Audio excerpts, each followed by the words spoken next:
Autour du monde, la suite place à un nouveau journal dont voici les titres. Le Conseil de sécurité des Nations Unies rétablit les sanctions contre Téhéran à compter de ce samedi.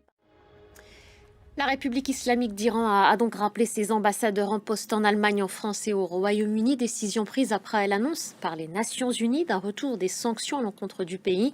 Selon le président Pezeshkian, les États-Unis avaient exigé de l'Iran qu'il lui remette tout son uranium enrichi en échange d'un délai avant le retour des sanctions. On va essayer d'être très pédagogique Mhm. d'abord parce qu'on entre dans les rouages et les plis des complexes de la diplomatie iranienne. Quand on parle du mécanisme du snapback, de quoi s'agit-il concrètement? Alors, on parle d'une clause qui avait été présentée comme une innovation diplomatique majeure. Merci beaucoup, David. Merci pour toutes ces informations et ces éléments de compréhension combien nécessaires vu la situation. Merci à vous. On en vient maintenant à cette image, celle du président colombien dans les rues de New York, kéfié sur les épaules, mégaphone entre les mains.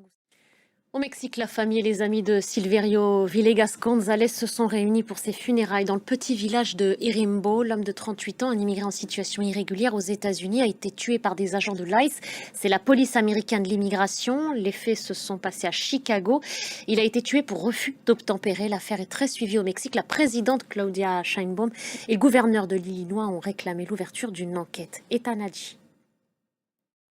Au Liban, des hommages rendus ce samedi à Hassan Nasrallah, le leader du Hezbollah assassiné il y a un an jour pour jour par Israël.